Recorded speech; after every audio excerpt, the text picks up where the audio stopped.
16. El día del eclipse amaneció con un calor de bochorno, pero relativamente claro. Las previsiones de los meteorólogos, que anunciaban que la aparición de nubes bajas podía oscurecer el fenómeno, resultaron al parecer infundadas, por lo menos en el Maine occidental. Sally, Maddie y Will se fueron hacia las 10, para coger el autobús de los adoradores del sol del Dark Scour. Antes de marchar, Sally dio a Jessie un frío y silencioso beso en la mejilla, al que Jessie correspondió del mismo modo, y Tom Maud se quedó con la chica a la que su esposa había llamado la noche anterior, la rueda chirriante. Jessie se quitó los pantalones cortos y la camiseta de campa asipi, para ponerse su nuevo vestido playero, el que era tan bonito, si a una no le molestan las franjas rojas y amarillas, casi tan chillonas como para que una se ponga a berrear, pero que le quedaba excesivamente ajustado. Se puso unas gotas del perfume Mi Pecado, de Maddie, se aplicó un poco de desodorante Yodora, de su madre, y se dio un nuevo toque de lápiz labial Peppermint Yum Yum. Y aunque nunca se entretenía delante del espejo, tonteando con su imagen, era una expresión que su madre empleaba con la hija mayor, Maddie, deja de tontear y sal de una vez. Aquel día se tomó bastante tiempo para arreglarse el pelo, porque su padre había alabado una vez su particular estilo de peinado. Cuando hubo colocado en su sitio la última horquilla, alargó la mano hacia el interruptor del cuarto de aseo y, antes de apagar la luz, hizo una pausa. La muchacha que la miraba desde el espejo no parecía una niña, sino una adolescente. No se debía al modo en que el modelito playero acentuaba las pequeñas protuberancias que aún tardarían un par de años en alcanzar la categoría de auténticos pechos, como tampoco era cosa del carmín de sus labios, ni del pelo, recogido en un chapucero aunque extrañamente atractivo moño. Se trataba del conjunto de todas esas cosas, una suma que mejoraba las partes que la componían a causa de, ¿qué? Jessie no lo sabía. Algo en la forma en que el pelo llevado hacia arriba realzaba la forma de los pómulos, tal vez. O la descubierta curva del cuello, mucho más sexy que los bultitos pectorales o su cuerpo de marimacho sin caderas. O quizás eran los ojos, algún destello especial que o bien había estado oculto hasta aquel día o nunca estuvo allí y surgió entonces. Fuera lo que fuese, la cuestión es que Jessie se demoró un momento para contemplar su imagen reflejada en el espejo y, de pronto, oyó de nuevo decir a su madre: «Juro ante Dios que a veces te comportas como si fuese tu novia en vez de tu hija». Se mordió el rosado labio inferior y frunció levemente el entrecejo mientras recordaba la noche anterior, el estremecimiento que recorrió su cuerpo cuando él la tocó, el tacto de las manos sobre sus senos. Notó que aquel escalofrío trataba de repetirse, pero se negó a permitirlo. Carecía de sentido estremecerse por algo que una no era capaz de comprender. Ni siquiera aunque pensase en ello. Buen consejo, pensó, y apagó la luz del cuarto de aseo. Se percató de que cada vez se sentía más excitada, después de que tocaran las 12 del mediodía y la tarde avanzara rumbo a la hora en que iba a tener efecto el eclipse. Conectó la radio portátil con, la emisora del rock and roll de North Conway. Su madre detestaba y, al cabo de media hora de Del Shannon, Didisia Arpigari, US. Bands, quienquiera que la hubiese sintonizado, normalmente Jessie o Maddie, pero a veces Will, cambiaba a la emisora de música clásica que emitía desde la cima del monte Washington, pero a su padre parecía encantarle la música moderna y tarareaba y chasqueaba los dedos al escucharla. Una vez, durante la versión de The Dupris de Me Perteneces, pasó los brazos alrededor de Jessie y bailó brevemente con ella por el porche. Jessie preparó la parrilla de la barbacoa hacia las 3:30, una hora antes de la hora prevista para el eclipse, y fue a preguntarle a su padre si quería 2 hamburguesas o solo una. Lo encontró en el lado sur de la casa, junto al hueco que quedaba entre el socalce y el piso del porche. No llevaba encima más que unos pantalones cortos de algodón, con las palabras Yale Physical estampadas en una pernera, y acolchados mitones de horno en las manos. Se había cubierto la frente con un pañuelo para impedir que el sudor le entrase en los ojos. Estaba agachado sobre una pequeña y humeante fogata de césped y la combinación de pantalones cortos y pañuelo alrededor de la frente le confería un simpático aire juvenil. Por primera vez en su vida, Jessie vio al hombre del que su madre se había enamorado durante el curso superior de verano. Tenía apilados junto a sí varios rectángulos de cristal, vidrios cuidadosamente extraídos de la desmenuzada masilla de una vieja ventana del cobertizo y no menos cuidadosamente cortados. Sostenía uno de esos rectángulos entre el humo que se elevaba de la fogata, utilizando las tenazas de la barbacoa para darle vueltas al rectángulo de cristal así y asá como si fuese un raro y exquisito manjar campestre. Jessie soltó la carcajada, le chocaron principalmente los mitones de horno, y su padre volvió la cabeza, sonriente. La idea de que el ángulo visual permitía al hombre ver el vestido desde abajo cruzó por la mente de Jessie, pero solo de un modo fugaz. Al fin y al cabo, era su padre, no un chaval guaperas como Dwayne Coulson, de los que pululaban por el puerto deportivo. «¿Qué estás haciendo?», rió entre dientes. «Creí que íbamos a almorzar hamburguesas, no bocadillos de cristal». «Cristales ahumados para contemplar el eclipse, nada de bocadillos, Pumpkin», respondió Tom Maud. «Si juntas 2 o 3 de estos cristales, puedes ver el eclipse total de principio a fin sin perjudicarte los ojos. He leído que ha de andarse uno con mucho cuidado, te puedes abrasar la retina y no enterarte del daño que te ha causado el sol hasta mucho después». «¡Aum!», exclamó Jessie, con un leve estremecimiento. La idea de quemarse sin saberlo le pareció impresionantemente increíble. «¿Cuánto durará ese total, papá?». «No mucho. Cosa de 1 minuto». «Bueno, haz unos cuantos más de estos chismes como se llamen, malditas las ganas que tengo de quemarme los ojos». «¿Cuántas hamburguesas eclipse?». «1 o 2. Con una tengo suficiente. Si es grande». «Vale». Jessie se dispuso a marchar. «Pumpkin».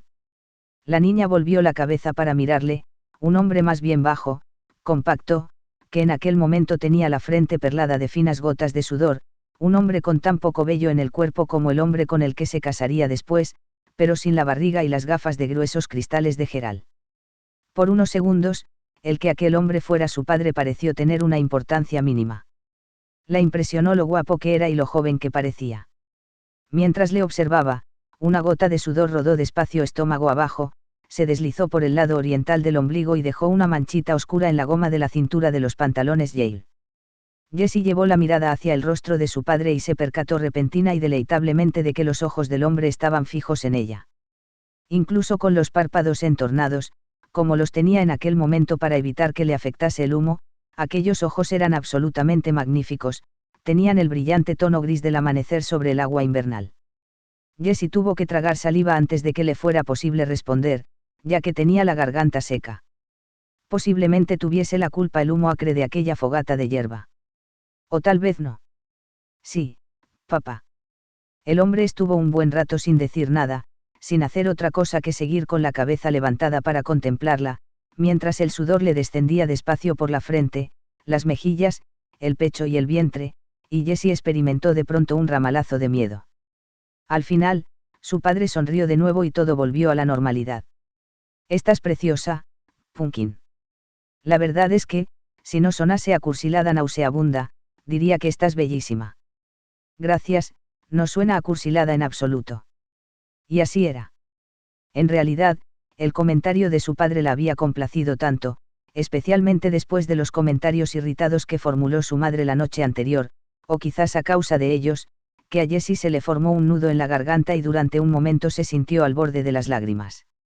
Pero, en cambio, esbozó una sonrisa, le dirigió un conato de reverencia y luego regresó presurosa hacia la barbacoa, con el corazón latiéndole en el pecho como el redoble de un tambor. Una de las cosas que había dicho su madre, la más terrible de todas, intentaba ascender e irrumpir en el cerebro de Jessie: «Te comportas como si fuese tú», y Jessie la aplastó implacablemente como hubiera aplastado a una avispa furiosa. No obstante, se sintió envuelta en una de aquellas contradictorias emociones de los adultos: helado y salsa, pollo asado relleno de caramelos agridulces, de las que no podía evadirse por completo. Tampoco estaba segura de que deseara hacerlo.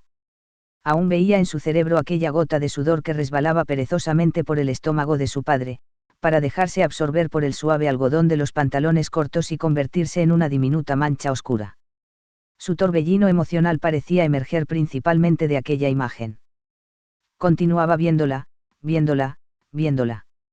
Era demencial. Bueno, ¿y qué? Era un día demencial, ni más ni menos. Hasta el sol iba a hacer algo demencial. ¿Por qué no dejarlo así? Sí, convino la otrora disfrazada voz de Ruth Neary. ¿Por qué no? Las hamburguesas Eclipse, guarnecidas con cebolla y champiñones salteados, eran poco menos que fabulosas. Desde luego, eclipsan a la última hornada que hizo tu madre, alabó Tom Maud, y Jessie rió frenética y tontamente. Las comieron en el porche exterior del estudio del padre, con las bandejas de metal en el regazo. Entre ellos, una mesa circular, con la superficie sembrada de condimentos, platos de papel y parafernalia adecuada para contemplar el eclipse. El equipo de observación incluía gafas Polaroid, 2 cajas reflectoras de fabricación casera, hechas de cartón, iguales a las que el resto de la familia se había llevado al monte Washington, láminas de cristal ahumado y unas cuantas agarraderas acolchadas, salidas del cajón contiguo al horno de la cocina. Los cristales ahumados ya estaban fríos, según comunicó Tom a su hija, pero lo cierto es que el hombre distaba mucho de ser competente con el cortacristales y la chica se temía mucho que los bordes tuviesen irregularidades, dientes y filos susceptibles de cortarle los dedos. Lo único que me faltaría, confesó el hombre, es que tu madre volviera a casa y se encontrase una nota informándola de que te he llevado al servicio de urgencias del hospital de Oxford Hill para que te reimplanten y te cosan un par de dedos. Esta idea no volvería precisamente loca a mamá, ¿verdad?, preguntó Jessie. Su padre le dio un breve abrazo.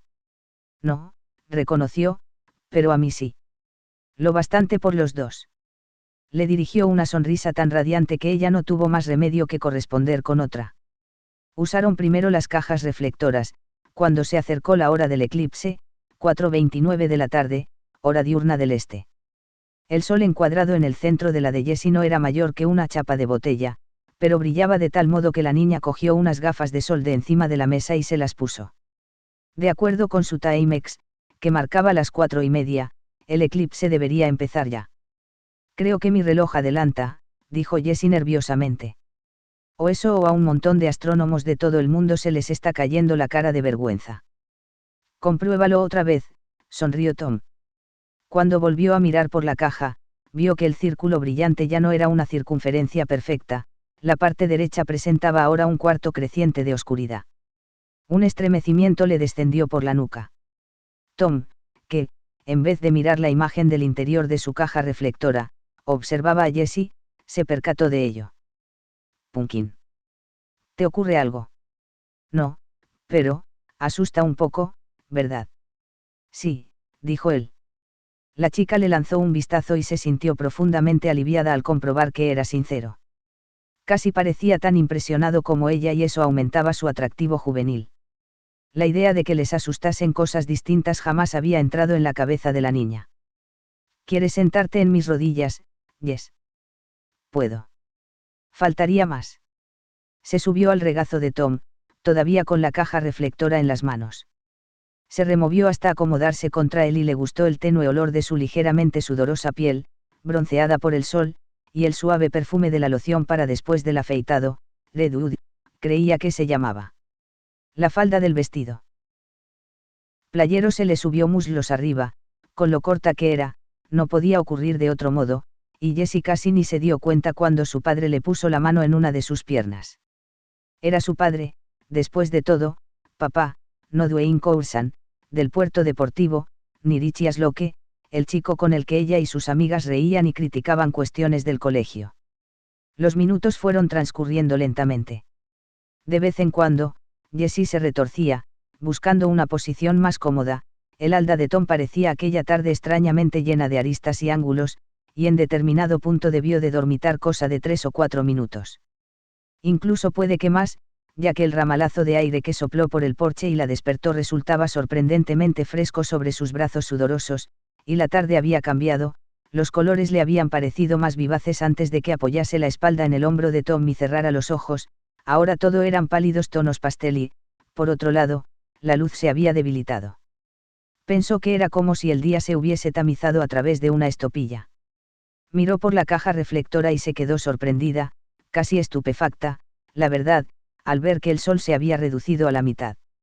Al mirar el reloj, comprobó que eran las 5:09. «Está ocurriendo, papá. El sol desaparece». «Sí», corroboró Tom. Su voz era extraña, pausada y meditativa en lo alto, difuminada abajo. Conforme al horario previsto. De manera un tanto ambigua, notó que, mientras ella estuvo dormitando, la mano de su padre se había deslizado hacia arriba, había subido bastante pierna arriba, a decir verdad. «Puedo mirar ya a través del cristal ahumado, papá». Aún no, repuso él, y su mano ascendió más por el muslo de Jessie. Estaba caliente y húmeda de sudor, pero no resultaba desagradable. La chica puso la suya encima de la de Tom, se volvió hacia él y sonrió. ¿Es excitante, no? Sí, convino su padre, en el mismo tono nebuloso. Sí, Pumpkin, lo es. En realidad, bastante más de lo que hubiera imaginado. Siguió transcurriendo el tiempo. En la caja reflectora, continuaba mordisqueando al sol, mientras el reloj señalaba las 5:25 y luego las 5:30. Jessie enfocaba ahora toda su atención sobre la menguante imagen de la caja reflectora, pero una pequeña parte de ella volvió a tener conciencia de lo insólitamente duro que estaba aquella tarde el regazo de Tom. Algo presionaba contra su trasero. No le hacía daño, pero era insistente. A Jessie le parecía el mango de una herramienta, un destornillador o quizás el martillo de tachuelas de su madre. Jessie se removió una vez más, siempre tratando de encontrar un apoyo más cómodo sobre las piernas de Tom, que dejó escapar una rápida y sibilante bocanada de aire por encima del labio inferior. Papá, peso demasiado. ¿Te hago daño? No. Nada de eso. Jessie lanzó otra ojeada al reloj. Las 5:35, faltaban 4 minutos para que llegase el eclipse total, acaso un poco más si su reloj adelantaba. Puedo mirar ya por el cristal ahumado. Todavía no, Pumpkin. Pero falta muy poco. Oía la voz de Debbie Reynolds, cuya canción llegaba desde las edades oscuras, por cortesía de WNCH, el viejo búho ululante, aúlla a la paloma. Tammy. Tammy. Tammy está enamorado. Por último, la voz quedó sofocada en medio de un pegadizo remolino de violines y la reemplazó la del presentador musical, quien les informó de que en Ciudad Celeste, Estados Unidos de América, así se referían casi siempre los pinchadiscos de North Conway, estaba oscureciendo, pero que en la parte fronteriza de Nueva Hampshire había demasiadas nubes en el cielo para que fuese posible ver el eclipse. El locutor les contó que al otro lado de la calle había un montón de ciudadanos desilusionados, con gafas de sol. Nosotros no somos ciudadanos desilusionados, ¿verdad, papá? Ni tanto así, asintió Tom, al tiempo que cambiaba de postura bajo la chica. Tengo la impresión de que somos las personas más felices del universo, más o menos. Jessie escudriñó otra vez por la caja reflectora, olvidada de todo, salvo de la diminuta imagen que ahora podía mirar ya sin entornar los párpados bajo las rendijas protectoras, detrás de las tintadas gafas de sol Polaroid.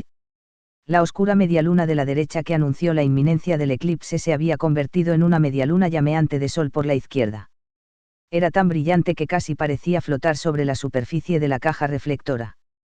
Mira al lago, Jessie. Obedeció y, tras los cristales de las gafas de sol, sus ojos se desorbitaron. En su absorta contemplación de la imagen que veía por la caja reflectora se había perdido lo que pasaba a su alrededor. Los tonos pastel eran ahora acuarelas antiguas y descoloridas. Un crepúsculo prematuro, a la vez fascinante y aterrador para una niña de 10 años, resbalaba a través del lago Darkscour. En alguna parte de la arboleda, un búho ululó sosegadamente y Jessie notó que un escalofrío surcaba su cuerpo. En la radio, había terminado una transmisión AMCO y Marvin Gaye empezó a cantar, escuchad todos, especialmente vosotras, las chicas, ha de quedarse uno solo cuando la chica a la que ama nunca está en casa. El búho ululó de nuevo en los bosques, al norte de donde se encontraban. Un sonido espeluznante, se percató Jessie de pronto, un sonido espeluznante de veras. En esa ocasión, al estremecerse, Tom la rodeó con un brazo. Con gesto agradecido, Jessie apoyó la espalda en el pecho de su padre. Es horripilante, papá. No durará mucho, cielo, y probablemente no volverás a presenciar otro. Procura no asustarte y disfruta del espectáculo. Jessie miró por la caja reflectora. No había nada allí. Mis amigos dicen a veces que la quiero demasiado. Papá. Papá. Ha desaparecido. ¿Puedo? Sí. Ahora ya todo está bien. Pero cuando te diga que lo dejes, lo dejas. Sin discutir, entendido. Lo había entendido, sí. La idea de las quemaduras de retina, quemaduras que al parecer una no notaba que se estaban produciendo hasta que era demasiado tarde, le parecía infinitamente más espeluznante que el ulular del búho en el bosque. Pero no había modo alguno de que ella fuese a echar siquiera un vistazo, ahora que ya estaba allí. ¿Qué estaba sucediendo? Ningún modo. Pero creo, entonaba Marvin con el fervor de los conversos. Sí, creo, que a una mujer hay que amarla así. Tom Maud le dio uno de los mitones de horno y luego un montoncito de 3 cristales ahumados. Respiraba entrecortadamente, y Jessie sintió una súbita compasión por él. Era probable que el eclipse también le hubiese puesto la carne de gallina, pero, naturalmente, era un adulto y tenía que disimularlo. En una barbaridad de sentidos, los adultos eran seres tristes. Pensó en revolverse y consolarle, pero después llegó a la conclusión de que seguramente eso empeoraría las cosas. Le haría sentirse estúpido. Jessie lo comprendía. Lo que más odiaba de todo era sentirse estúpida. Así que, en vez de pretender consolar a Tom, levantó los cristales ahumados, los sostuvo frente a sí y luego, poco a poco, alzó la cabeza, apartó los ojos de la caja reflectora y miró a través de ellos. Ahora, chavalas, todas estaréis de acuerdo, entonaba Marvin, no se supone que sea así, de modo que dejar que os oiga. Dejarme oíros decir sí, sí. Y, al mirar por aquel visor de fabricación casera, Jessie vio. 17. En ese punto, esposada a los postes de la cama en la casa de verano de la orilla norte del lago Casguacamac, que no tenía 10 años, sino 39 y que llevaba casi 12 horas de viudedad, comprendió repentinamente 2 cosas, que estaba dormida y que revivir el día del eclipse no era estar soñando. Durante un rato había llegado a pensar que se trataba de un sueño, solo un sueño, como el sueño de la fiesta de cumpleaños de Will, en el que la mayoría de los invitados o estaban muertos ya o hacía años que no los veía. Esta nueva película mental poseía la cualidad surrealista casi sensible de la anterior, pero resultaba poco fiable porque la norma de todo aquel día era el surrealismo y la ensoñación. Primero, el eclipse, y después su padre. Se acabó, decidió Jessie. Fuera, abandono. Hizo un intento convulsivo para salir del sueño, del recuerdo o de lo que fuese. Su esfuerzo mental se tradujo en una contorsión de todo el cuerpo y la cadena de las esposas tintinearon sordamente a impulso de las violentas contracciones de Jessie, al moverse de un lado a otro. Casi lo consiguió, por un instante, pareció encontrarse casi libre. Y pudo haberlo logrado, hubiera alcanzado su objetivo, de no haber cambiado de idea en el último segundo. Lo que la detuvo fue el pánico inarticulado pero abrumador que le produjo una figura expectante capaz de convertir, por comparación, en algo baladí lo que sucedió aquel día en el porche, bueno, si tuviese que afrontarlo. Pero quizá no tenga que afrontarlo. Todavía no. Y tal vez el apremiante impulso de ocultarse en el sueño, también podía haber sido otra cosa. Como si una parte de ella pretendiera tirar de la manta y descubrir el pastel de una vez por todas, sin importar lo que costase. Se dejó caer sobre la almohada, cerrados los ojos, levantados los brazos y separadas las piernas en postura de sacrificio, pálido y rígido el rostro a causa de la tensión. Especialmente vosotras, las chicas, murmuró en la oscuridad. Especialmente todas vosotras, chicas. Se hundió en la almohada, y el día del eclipse la reclamó de nuevo. 18. Lo que Jessie vio a través de las gafas de sol y del filtro de fabricación casera era tan insólito y tan impresionante que, al principio, su cerebro se negó a captarlo. Una amplia y preciosa curva, como la que decoraba las comisuras de la boca de Anne Francis, pero brillante, parecía suspendida en el cielo del anochecer. Si hablo en sueños, es porque no he visto a mi nena en toda la semana. En aquel punto notó por primera vez sobre el nudo del seno derecho la mano de su padre. Una mano que lo oprimió suavemente durante unos segundos, se trasladó al izquierdo y luego regresó al derecho, como si estuviese efectuando una comparación de tamaño. El hombre respiraba entonces muy deprisa, en él. Oído de Jessie el aliento sonaba como una máquina de vapor y la niña sintió otra vez que algo duro se apretaba contra sus nalgas. «Puedo contar con un testigo», gritaba Marvin Gaye, aquel subastador de almas. «Un testigo, un testigo. Papá. ¿Estás bien?» Notó otro delicado hormigueo en los pechos, placer y dolor, pavo asado con glaseado neji y salsa de chocolate, pero esa vez también sintió alarma y una especie de sobresaltada confusión. «Sí», contestó su padre, pero la voz sonó casi como la de un extraño. Me encuentro bien, pero no vuelvas la cabeza. Tom cambió de postura. La mano que acarició los pechos de Jessie se había trasladado a otro sitio, la que estaba sobre los muslos fue subiendo, mientras empujaba el borde de la falda del vestido playero. ¿Qué haces, papá? En la pregunta no había exactamente miedo, sino más bien curiosidad. Con todo, cierto soterrado temor parecía matizarla, algo como una finísima veta roja. Por encima de Jessie, un horno de extraña luminosidad brillaba intensamente alrededor del círculo oscuro suspendido en el cielo de color añil. ¿Me quieres, Pumpkin? Sí, claro que sí. Entonces no te preocupes de nada. Nunca te haría daño.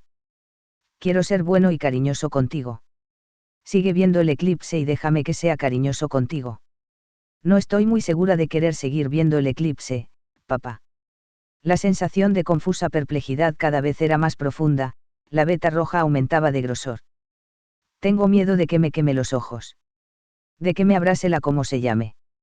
Pero creo, cantaba Marvin, que la mujer es el mejor amigo del hombre, y le seré fiel, hasta el fin. No te preocupes. Tom jadeaba entonces. Dispones de otros 20 segundos. Por lo menos. Así que no te preocupes. Y no vuelvas la cabeza. Jessie oyó el chasquido de una goma elástica, pero no era la de Tom, ni la de ella, tenía las bragas en el sitio donde debían estar, y supuso que, si bajaba los ojos, las vería, porque Tom le había subido la falda de vestido hasta ese punto. ¿Me quieres?, preguntó nuevamente el padre, y aunque Jessie se vio asaltada por el terrible presentimiento de que la respuesta correcta era la equivocada, ella no pasaba de ser una niña de 10 años y solo podía dar una contestación. De forma que dijo que le quería. Un testigo, imploraba Marvin, y su voz se desvanecía ya. Tom Maud se removió y aquella cosa dura se apretó aún con más firmeza contra las posaderas de Jessie. La niña comprendió de pronto que era, no se trataba de la empuñadura del destornillador ni del mango del martillo de tachuelas de la caja de herramientas que había en la despensa, eso seguro, y la alarma que sintió tuvo el acompañamiento de un rencoroso placer momentáneo, relacionado más con su madre que con su padre. Eso es lo que has conseguido por no estar de mi parte, pensó, con la mirada en el oscuro círculo del cielo, visto a través de las capas de cristal ahumado, y después, me parece que eso es lo que hemos conseguido los dos. Se le nubló la vista repentinamente y el placer desapareció. Solo quedó en su ánimo una creciente sensación de alarma. Pensó, oh, Dios mío. Son mis retinas, sin duda están empezando a quemarse. La mano del muslo se deslizó entre las piernas hasta llegar al punto donde se juntaban, y allí se ahuecó sobre la carne. Jessie pensó que su padre no debía hacer lo que estaba haciendo. No era un buen sitio para poner la mano. A menos que. Te está clavando el dedo, intervino de golpe una voz interior. En años posteriores, aquella voz, que Jessie acabó atribuyendo a, la llenaba frecuentemente de indignación, a veces era la voz de la cautela, a menudo la de la culpabilidad y casi siempre la de la negativa. Cosas desagradables, cosas indignas, cosas que hacen daño. Si una se empeñaba en pasarlas por alto y lo hacía con bastante entusiasmo, llegaba un momento en que se alejaban. Ese era el punto de vista de era una voz perfectamente capacitada para insistir con tenacidad en la idea de que las maldades más manifiestas eran bondades, partes de un plan benévolo demasiado amplio y complejo para que los simples mortales pudiesen entenderlo. Muchas veces, sobre todo durante los 12 y 13 años de edad, cuando llamaba señorita Pitry a la voz, por su profesora de segundo grado, se cubría las orejas con las manos e intentaba bloquear el paso de aquella voz locuaz y razonable, gesto inútil, naturalmente, dado que se originaba en la parte del oído a la que las manos de Jessie no podían llegar, pero en aquel momento en que alboreaba la consternación, mientras el eclipse oscurecía la zona occidental de Maine y el reflejo de las estrellas ardía sobre la superficie del lago Darkscour, el momento en que se dio cuenta, o algo así, de que la mano que antes estaba en las piernas había subido hasta donde había subido, oyó solo amabilidad y sentido práctico, lo que la indujo a aferrarse con asustado alivio a lo que la voz decía. Es solo una broma, Jessie, nada más. ¿Estás segura?, repuso. Sí, replicó la voz con energía. Con el transcurrir de los años, Jessie descubriría que aquella voz casi siempre se manifestaba firme y segura, tanto si tenía razón como si no. Lo único que pretende es gastarte una broma, ni más ni menos. No sabe que te está asustando, de modo que no abras la boca y no estropees una tarde maravillosa. Esto no es ningún acontecimiento del siglo. No lo creas, bonita, contradijo la otra voz, la voz dura. A veces se comporta como si tú fueses su amiguita y no su hija, y eso es lo que está haciendo ahora. No está bromeando contigo. Te está jodiendo. Tenía la certeza poco menos que absoluta de que aquello era mentira, estaba casi completamente segura de que aquel verbo tabú del patio del colegio no podía llevarse a la práctica con una mano, pero las dudas persistieron. Con súbita desolación recordó que Karen O'Coin le había dicho que ni siquiera permitiría a un chico que le introdujese la lengua en la boca, porque eso podría engendrarle un niño en la garganta. Karen dijo que a veces sucedía eso y que la mujer que tuviera que vomitar para sacar a la criatura de allí casi siempre se moría y lo normal era que el niño también muriese. Ni por asomo voy a permitir que un chico me dé un beso francés, afirmó Karen. Puede que, si le quiero de verdad, le permita rozarme por encima, pero malditas las ganas que tengo de llevar un niño en la garganta. ¿Cómo comería? En aquel momento, tal concepto del embarazo le pareció a Jessie disparatado y casi encantador, y quien, salvo Karen O'Coin, que se preocupaba de si se quedaba o no encendida la luz del refrigerador cuando una cerraba la puerta, podía sacar a relucir semejante tema. Ahora, sin embargo, la idea rielaba con su propia lógica misteriosa. Supongamos, solo supongamos, que fuese verdad. Si una podía concebir un hijo transmitido por la lengua de un chico, si eso era posible, entonces. Y allí estaba aquella cosa dura apretándose contra sus nalgas. Aquella cosa que no era el mango del destornillador ni del martillo de tachuelas de su madre. Jessie probó a juntar las piernas, un gesto que era ambivalente para ella, pero que al parecer no lo era para él. Su padre jadeó, un rumor dolorido, temeroso, y los dedos masculinos oprimieron con más fuerza la sensible protuberancia carnosa que resaltaba en la entrepierna, bajo las bragas. Le hizo un poco de daño. Jessie se puso rígida contra Tom y gimió. Mucho después se le ocurrió que probablemente su padre confundió aquel sonido, tomándolo por pasión, y era muy probable que así sucediese. Sea cual fuere la interpretación del hombre, señaló el clímax de aquel extraño intervalo. Tom se arqueó súbitamente bajo la niña, impulsándola suavemente hacia arriba. El movimiento fue a la vez aterradora e inusitadamente placentero, él debía de ser tan fuerte y ella debía de sentirse tan conmovida. Durante un momento, Jessie casi llegó a comprender la naturaleza de la química que actuaba allí, peligrosa y sin embargo imperativa, y que dominarla estaba a su alcance, es decir, si quería dominarla. No, pensó. No quiero tener nada que ver con eso. Sea lo que fuere, es asqueroso, horrible y espeluznante. Entonces, la cosa dura que se apretaba contra sus nalgas, aquella cosa que no era el mango del destornillador ni del martillo de chinchetas de su madre, se agitó espasmódicamente y proyectó un líquido que produjo una cálida mancha de humedad a través de la tela de los pantalones. Es sudor, se apresuró a decir la voz que un día iba a pertenecer a, eso es lo que es. Ha adivinado que le tenías miedo, que te asustaba estar en su regazo y se ha puesto nervioso. Debes sentirte triste. Sudor. Un cuerno, replicó la otra voz, la que posteriormente pertenecería a Ruth. Su tono era tranquilo, enérgico, terrible. ¿Sabes lo que es, Jessie? Es eso de lo que hablaban Maddie y aquellas otras chicas el día de la fiesta nocturna de Maddie, cuando creyeron que por fin tú te habías dormido. Cindy Lesard lo llamó semen. Dijo que era blanco y que salía como pasta dentífrica de la cosa que tienen los chicos. De esa sustancia se fabrican los niños y no de los besos con la lengua.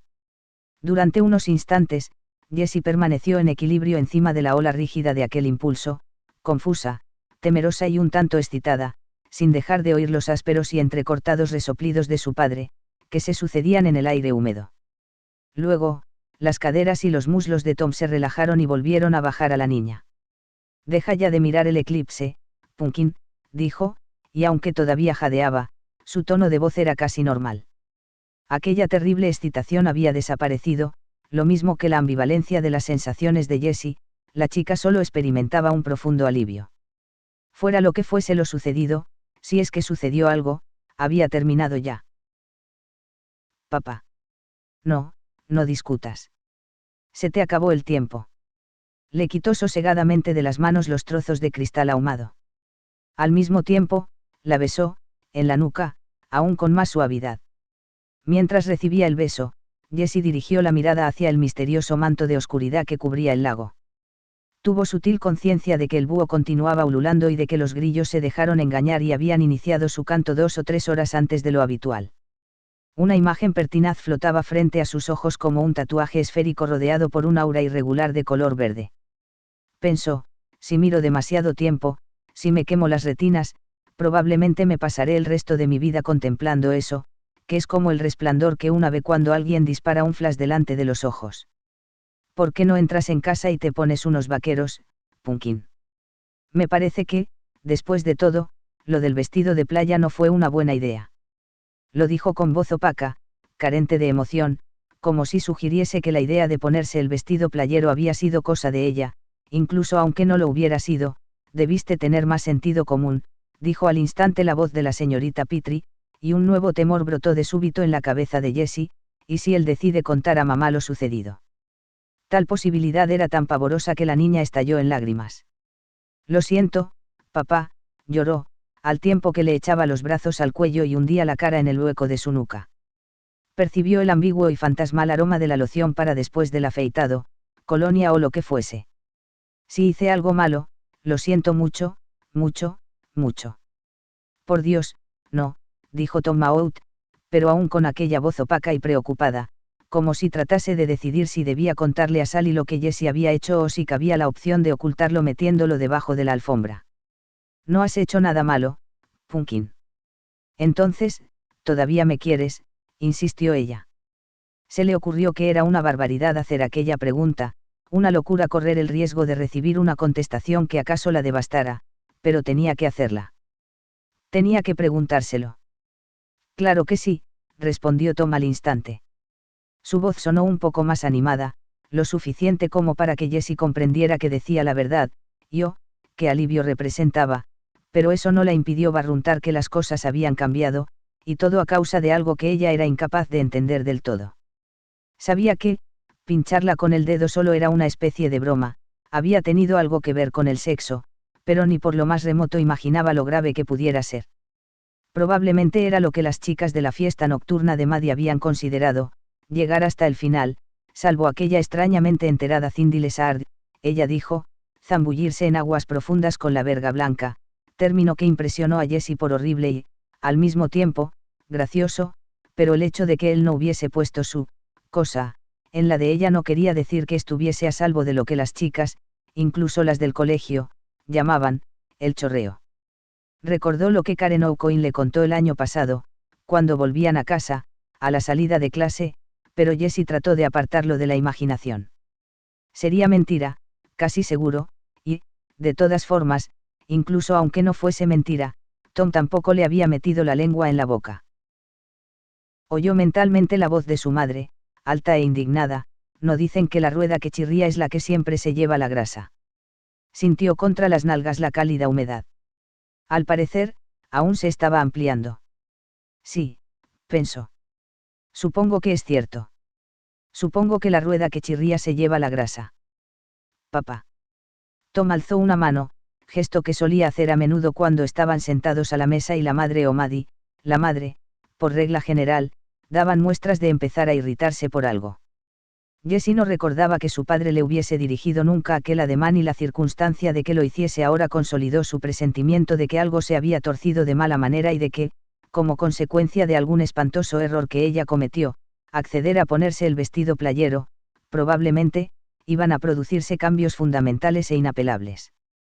Esa idea la inundó de una tristeza tan profunda que tuvo la sensación de que unos dedos invisibles irrumpían brutalmente en su interior, para remover y aventar sus intestinos. Observó por el rabillo del ojo que los pantalones cortos de gimnasia de su padre estaban torcidos. Algo asomaba, algo de color rosado, y, desde luego, no era el mango de un destornillador. Antes de que pudiese apartar la cabeza, Tom Maud se dio cuenta de la dirección de su mirada y se ajustó rápidamente los pantalones, con lo que la cosa rosada quedó fuera de la vista. El rostro del hombre se contrajo en una moue de desagrado y Jessie se volvió a encoger interiormente. Tom había sorprendido a Jessie mirando y cometió el error de creer que aquella ojeada fortuita era curiosidad indecorosa.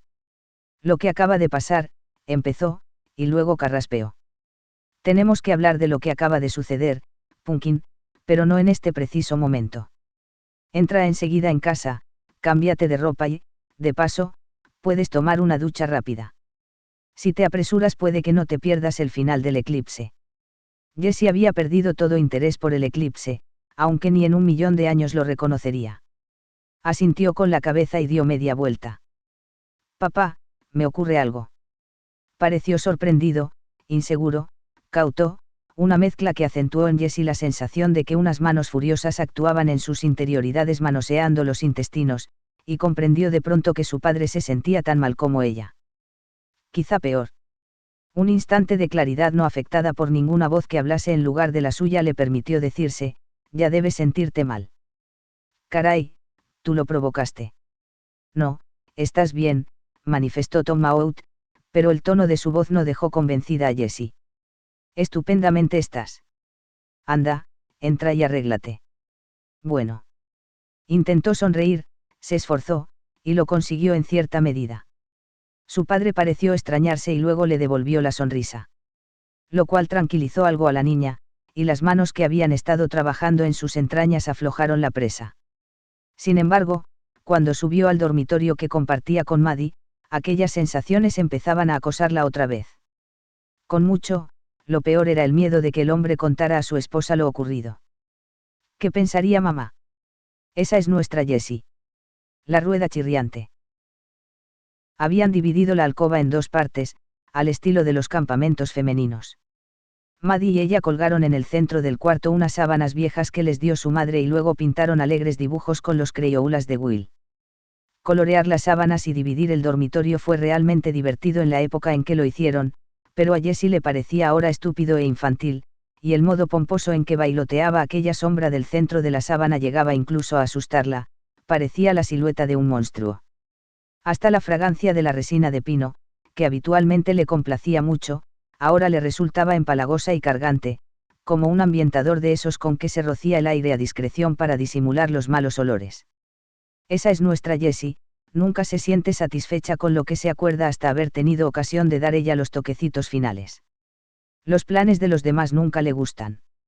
Nunca puede dejar las cosas como están. Entró corriendo en el cuarto de baño, deseosa de dejar atrás aquella voz y suponiendo, acertadamente, que no iba a conseguirlo. Encendió la luz y se quitó el vestido playero pasándoselo por la cabeza de un rápido tirón. Lo arrojó al cesto de la ropa sucia, contenta de desembarazarse de él. Se contempló en el espejo, muy abiertos los ojos, y vio la cara de una niña enmarcada por un peinado infantil, un peinado libre ahora de horquillas, suelto el pelo, sin moños ni bucles. Vio también el cuerpo de una niña, liso el pecho, escurridas las caderas, pero que no seguiría así, sin curvas ni protuberancias acentuadas, por mucho tiempo. Ya estaba empezando a cambiar, y eso había afectado a su padre y ya no podía evitarse. No quiero tener nunca tetas ni caderas redondeadas, pensó Jessie tontamente. Si provocan cosas como esta, ¿quién va a desear tenerlas? Ese pensamiento le recordó la humedad del fondillo de sus bragas. Se las quitó, bragas de algodón, adquiridas en Sears, que fueron verdes en sus buenos tiempos y que ahora tenían un tono descolorido muy próximo al gris, y las estuvo observando con curiosidad, hundidas las manos por debajo de la cintura. Había algo en la parte trasera, naturalmente, y no era sudor. Ni se parecía a ninguna pasta dentífrica que ella hubiese visto en su vida. Era como detergente, color gris perla, del que se usa para la vajilla. Jessie inclinó la cabeza y lo olfateó cautelosamente. Despedía un olor suave y tenue, que asoció con el lago después de un periodo de tiempo caluroso y con el agua del pozo, en cualquier temporada. Una vez llevó a su padre un vaso de agua cuyo olor a ella le pareció particularmente fuerte y le preguntó si lo percibía. Su padre meneó la cabeza. No, dijo alegremente, pero eso no significa que no esté ahí. Solo significa que fumo demasiado. Supongo que se trata del olor del acuífero, Pumpkin. Vestigios minerales, eso es todo. Huelen un poco y eso quiere decir que tu madre tiene que gastarse una fortuna en suavizante para la ropa, pero a ti no te perjudicará en absoluto. Lo juro ante Dios. Habló entonces la voz más positiva y enérgica. En la tarde del eclipse sonó un poco más semejante a la voz de su madre, por ejemplo, la llamó cariño, como Sally hacía siempre que se enfadaba con Jessie cuando ésta eludía alguna tarea o se olvidaba de cumplir alguna obligación, pero Jessie tuvo la idea de que en realidad era su propia voz, en adulto. Si el roznido beligerante resultó un poco angustioso, fue solo porque era demasiado pronto para aquella voz. Estrictamente hablando. A pesar de todo, allí estaba. Allí estaba y lo hacía lo mejor posible para recuperarse. Su descarada sonoridad le pareció extrañamente reconfortante. Es la sustancia de la que hablaba Cindy Lesard, o sea que es semen, cariño. Supongo que debes estar agradecida de que haya ido a parar al fondillo de las bragas, en vez de caer en otro sitio, pero no te vayas a ti misma con cuentos de hadas acerca de cómo huele el lago, o los vestigios minerales del fondo del acuífero ni ninguna otra cosa por el estilo. Karen O'Coin es una mema integral, en toda la historia de la humanidad, nunca hubo una mujer que gestase un niño en la garganta y tú lo sabes muy bien, pero Cindy Lesard no es ninguna tonta. Creo que ya vio esta sustancia, y tú también la has visto ahora. Jugo de hombre. Semen. Súbitamente asqueada, no tanto por lo que era aquello como por quién lo había producido, Jessie arrojó las bragas al cesto de la ropa sucia, encima del vestido playero. Pero entonces recordó que su madre vaciaba los cestos de ropa sucia en el húmedo lavadero del sótano y, con los ojos de la imaginación, la vio en el momento de rescatar de aquel preciso cesto aquel preciso par de bragas con aquella precisa mancha. ¿Y qué pensaría? Pues que la fastidiosa rueda chirriante de la familia había conseguido la grasa, naturalmente, ¿qué otra cosa iba a pensar? Su repulsión se convirtió en horror culpable y Jessie se apresuró a rescatar las bragas. Al instante, aquel olor mate, espeso, blando y nauseabundo pareció llenarle el olfato. Ostras y cobre, pensó y no pudo aguantar más. Con las bragas apretadas en un puño, cayó de rodillas delante del lavabo y devolvió. Limpió la vomitona rápidamente, antes de que el olor de la hamburguesa digerida a medias se difundiera por el aire, y luego abrió el grifo del agua y se enjuagó la boca. Disminuyó su temor a pasarse una hora o más arrodillada allí, sin hacer otra cosa que vomitar. El estómago empezó a asentársele. Si le fuera posible evitarse la prueba de sufrir otra varada de aquel suave olor a crema de cobre. Contuvo el aliento mientras ponía las bragas bajo el agua fría del grifo, las lavaba y las escurría, para luego depositarlas otra vez en el cesto. Después respiró hondo y, al mismo tiempo, se apartó el pelo de las sienes, con el dorso de las manos mojadas. Si su madre preguntase qué hacían aquellas bragas húmedas entre la ropa sucia. Ya estás pensando como una delincuente, gimió la voz que más adelante pertenecería a, ya ves a dónde te conduce el ser una niña mala, Jessie.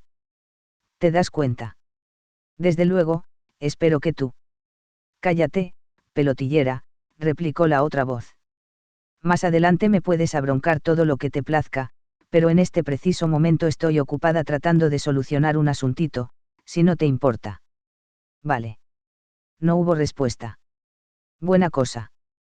Jessie volvió a apartarse el pelo nerviosamente, aunque eran escasas las hebras que le habían caído otra vez contra las sienes. Si su madre preguntase qué hacían aquellas bragas húmedas en el cesto de la ropa sucia, Jessie le diría simplemente que tenía tanto calor que se dio un chapuzón sin quitarse siquiera los pantalones cortos. Las tres lo habían hecho más de una vez durante aquel verano. En ese caso, no te olvides de pasar también los pantalones y la blusa por el chorro del grifo. De acuerdo, cariño. De acuerdo, convino, buen punto. Se puso la bata que estaba colgada detrás de la puerta del cuarto de aseo y volvió al dormitorio para coger los pantalones y la camiseta de manga corta que llevaba cuando su madre, su hermano y su hermana mayor se marcharon aquella mañana, de lo que hacía ya 1.000.000 de años. Esa era su impresión. Al principio, no vio las prendas que buscaba y se puso de rodillas para mirar debajo de la cama. La otra mujer también está de rodillas, advirtió una voz, y también percibe el mismo olor. Ese olor que parece cobre y crema. Jessie oía pero no oía. Su mente estaba en los pantalones y en la camiseta de manga corta, la tapadera, la coartada. Como había supuesto, estaban debajo de la cama. Estiró el brazo para cogerlos. «Seil del pozo», añadió la voz. «Es el olor del pozo». «Sí, sí», pensó Jessie mientras cogía las prendas de ropa y regresaba al cuarto de baño. Es el olor del pozo. Bueno, eres poeta y no lo sabes. Ella le hizo caer por el pozo, dijo la voz, y eso entró y llegó por fin a su destino. Jessie se detuvo en seco ante el umbral del cuarto de aseo, desorbitados los ojos. Le asaltó de pronto un miedo nuevo y mortal. Ahora que la escuchaba, comprendió que aquella voz no era como las otras, era una voz como las que se cogen en la radio de madrugada, cuando las condiciones son propicias al máximo, era una voz que llegaba de muy lejos, de un punto remoto.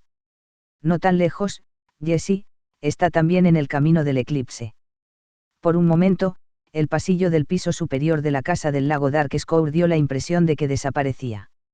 Lo reemplazaba una maraña de arbustos de zarzamora, carentes de sombra bajo el cielo oscurecido por el eclipse y el límpido olor a sal marina.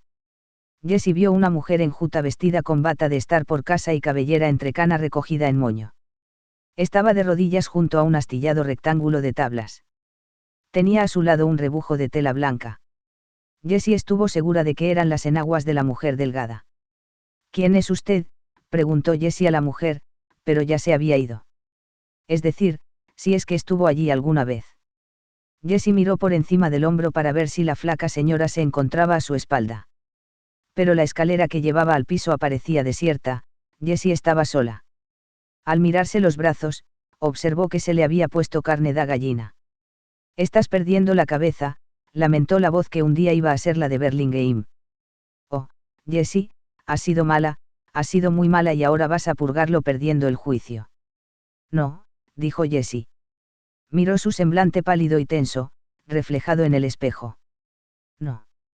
Aguardó un momento, en una especie de suspensión horrorizada, para comprobar si alguna de las voces, o la imagen de la mujer de rodillas junto a las tablas astilladas con la enagua en el suelo, a su lado, volvía a sonar, pero no oyó ni vio nada. Al parecer, había desaparecido ya aquella espeluznante, otra, que dijo a Jessie algo sobre que habían empujado a alguien por algún pozo. «Vamos, cielo», aconsejó la voz que más adelante sería la voz de Ruth, y Jessie tuvo la clara idea de que, aunque esa voz no lo creía exactamente, había decidido que lo mejor que podía hacer Jessie era ponerse otra vez en movimiento, al instante. «Piensas en una mujer con una combinación al lado porque esta noche se te ha metido en la cabeza la obsesión de la ropa interior, ni más ni menos. Yo que tú, olvidaría todo el asunto». Era un consejo estupendo. Jessie empapó rápidamente los pantalones cortos y la blusa poniéndolos bajo el agua del grifo, los retorció y luego se metió en la ducha. Se enjabonó, se aclaró, se secó y volvió a toda prisa al dormitorio. Normalmente no se hubiera molestado en ponerse un albornoz para cruzar el pasillo, pero esa vez lo hizo, aunque limitándose a mantenerlo cerrado con las manos, en lugar de abrocharse el cinturón. De nuevo en la alcoba, hizo una pausa y, mientras se mordía el labio inferior, rezó para que no volviesen aquellas voces, para que no se repitiera ninguna de aquellas locas alucinaciones, ilusiones o lo que fuesen. Nada se produjo. Dejó caer el albornoz encima de la cama, se llegó apresuradamente a la cómoda y sacó unas bragas y unos pantalones limpios. «Huele a aquel mismo olor», pensó. «Quienquiera que sea esa mujer, huele al mismo olor que Seil del pozo en el que hizo caer al hombre, y eso está ocurriendo ahora, durante el eclipse. Estoy segura». Se volvió, con una blusa limpia en la mano, y entonces se quedó de piedra. Su padre la estaba contemplando desde el umbral de la puerta. 19. Se extendía desde el cielo la suave y lechosa claridad del alba cuando Jessie se despertó, con el confuso y ominoso recuerdo de aquella mujer saturando su cerebro, la mujer de cabellera gris recogida en apretado moño rural, la mujer arrodillada en los zarzales, con la enagua hecha un ovillo a su lado, la mujer que miraba a través de las grietas de las tablas rotas y que olía a aquel espantoso olor dulzarrón. Durante años, Jessie no había pensado en aquella mujer, y ahora, refrescado por su sueño de 1963, que no había sido un sueño sino un recuerdo, le parecía que acababan de concederle el don de disfrutar de una especie de visión sobrenatural de aquel día, una visión producida tal vez por la fatiga nerviosa y que luego volvió a desaparecer por la misma causa. Pero no importaba, eso no lo que había ocurrido con su padre en el porche, ni lo que sucedió después, cuando, al volverse, vio a su padre de pie en la puerta del dormitorio. Todo eso había pasado mucho tiempo atrás, y en cuanto a lo que estaba ocurriendo en ese preciso momento. Estoy en un apuro. Creo que estoy en un aprieto muy serio. Tendida sobre las almohadas, levantó la vista hacia los brazos, suspendidos de las esposas.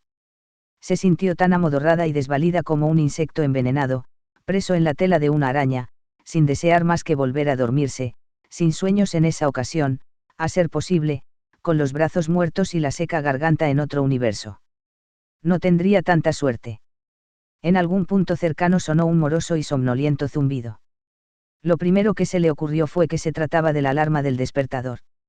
Lo segundo, al cabo de 2 o 3 minutos de dormitar con los ojos abiertos, consistió en que era un detector de humos.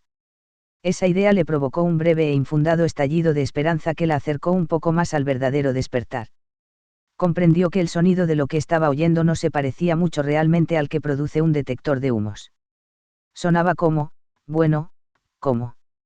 Son moscas, cielo, conforme. La voz juiciosa tenía ahora un timbre cansino, débil y tristón. ¿Has oído hablar de los chicos del verano? No. Bueno, pues estos son los moscardones del otoño, y su versión de la interpretan en honor de Gerald Burlingame, el eminente abogado y notable fetichista de los grilletes. Jesús, tengo que incorporarme, dijo con una voz tan ronca y rechinante que le costó trabajo identificarla como suya. ¿Qué rayos significa eso?, pensó, y fue la respuesta, absolutamente nada, muchas gracias, lo que remató la tarea de conducirla hasta el completo despertar. No deseaba estar despierta, pero tenía la impresión de que valía más aceptar el hecho de que lo estaba y arreglárselas de la mejor manera posible, mientras le fuese posible. Se miró el brazo derecho y luego volvió la cabeza sobre el oxidado armazón del cuello, que solo estaba dormido parcialmente, y se contempló el izquierdo. Se dio cuenta con repentino sobresalto de que los miraba de una forma totalmente nueva, los miraba como hubiese podido mirar los muebles que se exhibieran en el escaparate de una sala de exposiciones. Parecían no tener absolutamente nada que ver con Jessie Burlingame, y supuso que en ello no había nada extraño. En realidad, al fin y al cabo, carecían de sensibilidad. La sensibilidad empezaba un poco más abajo de las axilas. Intentó tirar de sí e impulsarse hacia arriba, pero comprobó con desaliento que el amotinamiento de sus brazos era mucho más radical de lo que había creído. No solo se negaban a moverla a ella, se negaban a moverse ellos. Hacían total caso omiso de las órdenes que les enviaba el cerebro.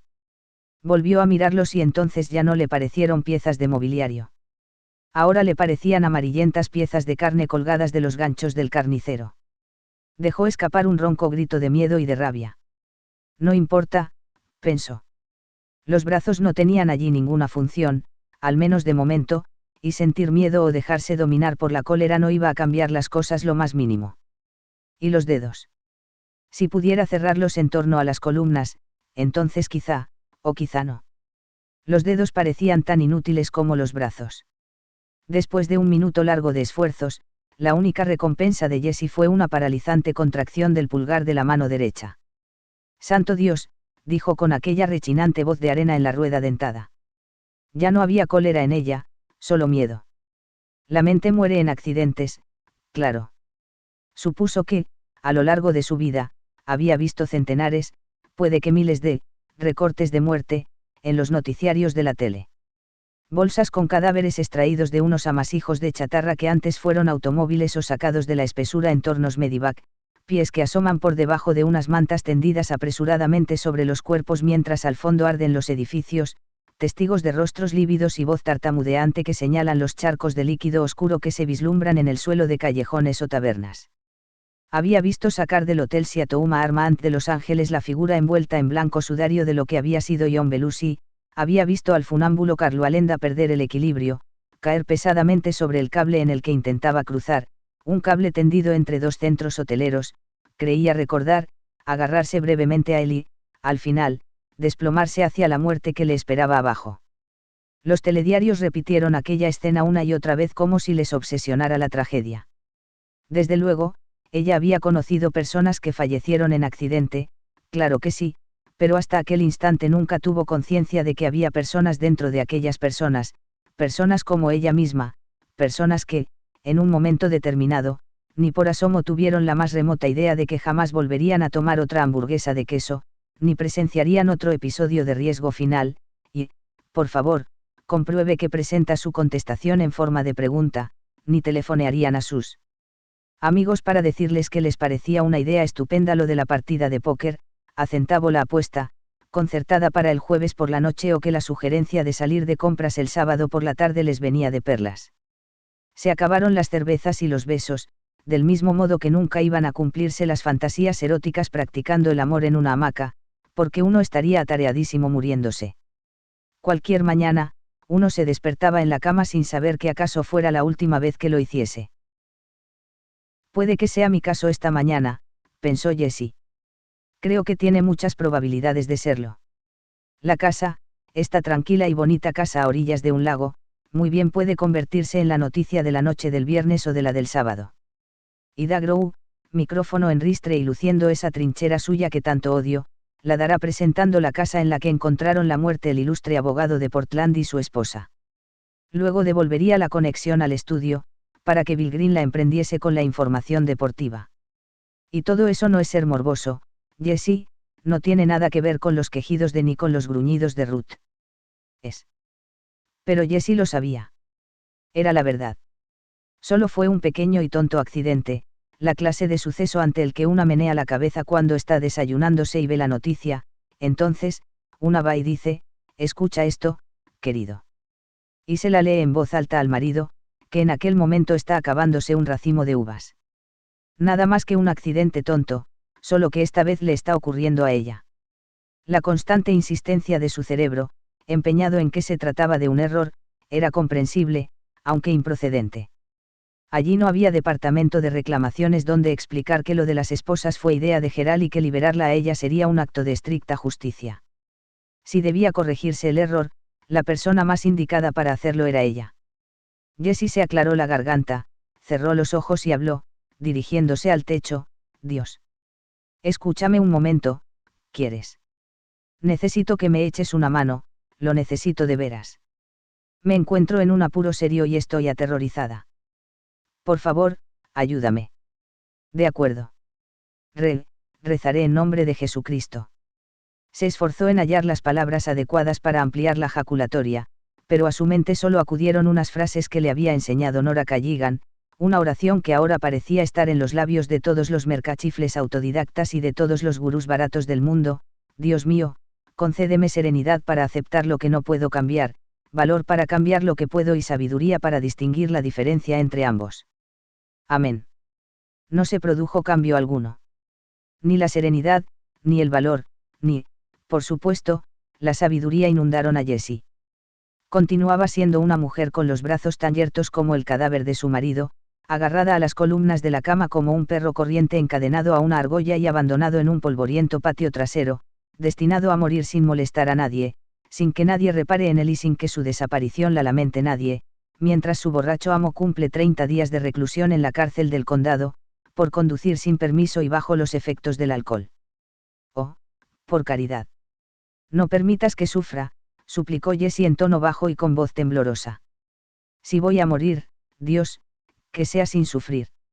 El dolor me asusta tanto como a una niña. Pensar ahora en la muerte, encanto, es, con toda seguridad, la peor idea del mundo. La voz de Ruth hizo una pausa, para añadir a continuación: mejor dicho, lo que hace es aumentar esa probabilidad de muerte. Muy bien, no voy a discutirlo, pensar en la muerte fue una mala idea. Pero, ¿qué más queda? Vivir, manifestaron al unísono Ruth y la santa esposa. Perfecto, vivir. Así que el círculo se cerró y Jessie volvió al asunto de sus brazos inútiles.